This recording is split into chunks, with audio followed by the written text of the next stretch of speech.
I ask unanimous consent that I be able to deliver a floor speech on immigration reform in Spanish. Without objection. I will provide a translation of my remarks in Spanish and in English for the congressional record. El Senado ha comenzado un debate histórico sobre una reforma migratoria comprensiva. Yeah, that was Spanish on the Senate floor. And that was Virginia Senator Tim Kaine back in 2013, delivering what he would call an immigration reform speech on the Senate floor in Espanol. Now, you and I know that's amnesty in any language. And over the weekend, when Senator Kaine was unveiled as Mrs. Clinton's vice presidential selection, if memory serves, this comes from Miami, where he promises amnesty within the first 100 days of a Hillary Clinton administration. Let's look and listen. To keep families together, and to bring them out of the shadows in our administration, in the first 100 days, we'll put forward a comprehensive immigration reform package that includes a path to citizenship. Yeah, let me just tell you what that is. I can translate it, even though it's double talk in English: amnesty and bringing in votes for the left. Now, I'd like to get your perspective on this, and I invite you to call with a comment or a question at 1-877-NEWSMAX. That's 1-877-639-7629. For more on these developments, we welcome in Dan Stein, president of the Federation for American Immigration Reform, or FAIR. As always, Dan, we appreciate your time on Newsmax Prime, and it looks as if the Democrats have decided to just go all out in terms of what I would call a wedge-a-rama. First, pro-illegal, pro-amnesty, and then just a few minutes ago on the floor of the convention in Philadelphia, an eruption of a chant, Black Lives Matter. Let's look and listen.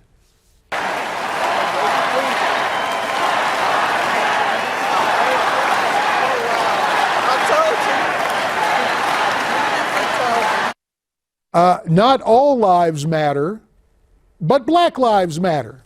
And of course, Maryland Governor Martin O'Malley, when he was in Phoenix at a bloggers convention and had the temerity to suggest that all lives matter, was criticized and moved back to meekly say, oh, no, Black Lives Matter.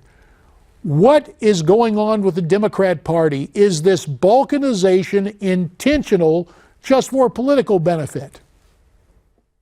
JD, you have to go back to Federalist Paper number 1. John Jay wrote it. He talked about the blessings of a common language. Yes, it's true, people should be able to speak the language they want to at home. But in the public square, the blessings of a common language mean we all hear the same thing. And Senator Kaine is out there talking about one thing to an ethnic group, promising certain benefits. You know, what a revolution in the Democratic Party from just even 10 years ago. Barack Obama has taken it so far afield from its traditional moorings, being concerned about American workers, American labor, to this globalization where, over the course of Obama's 8 years, they've literally destroyed U.S. immigration controls and limits. And so this is like the third term of Barack Obama. He couldn't get his big amnesty in 2012. And so he dismantled the apparatus and took control with his pen and phone. Supreme Court struck it down, or at least put it on hold for a while. And now Hillary Clinton is running on positions that are historically unprecedented in American history. No immigration limits, no law enforcement. If you're a criminal alien, maybe you'll get removed, but probably not. And at a time when we see what's happening in Europe and frankly all over the world, is this the time we want to see a major political party abdicate its core sovereign responsibility to protect our borders? Let's go to the phones as you ask that question and see what Lisa has to say as she joins us from Prairie Grove, Arkansas. Hi, Lisa. Hi, JD. Welcome. What's on your mind? Well, I'm a retired deputy. I used to transport ICE inmates, and it's very true what Trump says about their criminal history, and then they just keep coming back. You just get repeat offenders. And the amnesty that she wants to give everyone that's here and open the borders so more can come in, you're going to get what happened to the priest last night. or the German woman where the fetus was cut out of her and she was killed. These are people that aren't vetted, and they're in other countries. They're killing a priest, a pregnant woman. It's a no-go. And Lisa, as you point this out, I think back to something I said on the floor of the United States Congress innumerable times. Border security is national security, and we thank you for the call. Now, Dan, last night in Philadelphia, illegals were really prominent. You know, it's interesting. We heard Senator Kaine use that old stock line about coming out of the shadows. Heck, illegals were front and center. Take a look and listen to what Carla Ortiz, the daughter of an illegal, said from the podium in Philadelphia. Hillary Clinton told me that she would do everything she could to help us. She told me that I didn't have to do the wearing because she will do the wearing for me and all of us.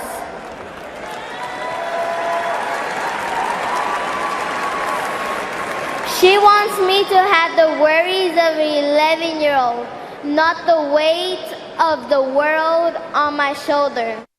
Okay, so there they are, taking a child with her mom, who may have some accountability for bringing her here illegally, but this notion that somehow people who come here illegally are the noble, hard-working people, and Americans who want border security are cruel and heartless. Is that going to work for the Democrats?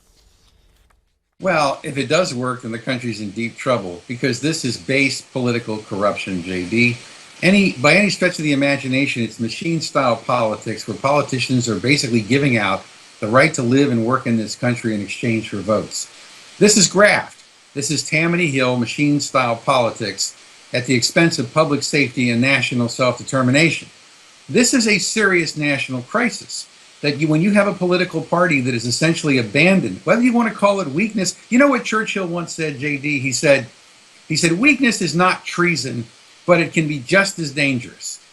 Whether it's weakness, self-serving institutional political corruption, an abdication of responsibility to American families and the workers and the security of our communities, whatever you want to call it, it's extraordinarily dangerous. And speaking of calls, let's go back to the phones at 1-877-NEWSMAX, 1-877-639-7629, to the Keystone State of Pennsylvania, where Bill has been waiting patiently. Hi, Bill. Hi there, J.D. Listen, the lawyer that you had on from Pennsylvania, he's like any other lawyer in Pennsylvania, cannot tell the truth. You're referring to our guest earlier during the last segment, but now we've got a guy who's a straight shooter, Bill, and that's our friend Dan Stein on immigration. Bill, when you hear all this talk, when you see Senator Kaine come out and give a speech on the Senate floor in Spanish, what is your reaction to that? Well, J.D., I'm a veteran. I'm 89 years old. And let me tell you something. This administration cared not one thing for veterans. All they worry about immigration. Bring them in. How many illegals or terrorists that they bring into this country? Bill, we thank you for your service and an astute observation. Again, getting to national security. Donald Trump was in Charlotte today speaking to the veterans of foreign wars, but again last night at the Democrat convention, another illegal gets up to speak by the name of Astrid Silva, and she goes right after Donald Trump. Let's listen to this illegal's assessment, and then Dan, I want to get your comment. When Donald Trump talks about deporting 11 million people, he's talking about ripping families apart. Hillary Clinton understands that this is not who we are as a country. I know she will fight to keep our families together. Nuestras familias. I know she will. Hey, Dan, there's just one thing about family reunification. Families can stay together when they go back to their country of origin, can't they? But JD, think about how offensive this is to the American people. The people who have crashed our borders, come illegally, now have the temerity to interfere with our political system. Between the illegal aliens going out in the Get Out the Vote campaign for President Obama and the Mexican government using its consulates in this country to actually organize people to work on, for candidates. You have a gross interference in our political process.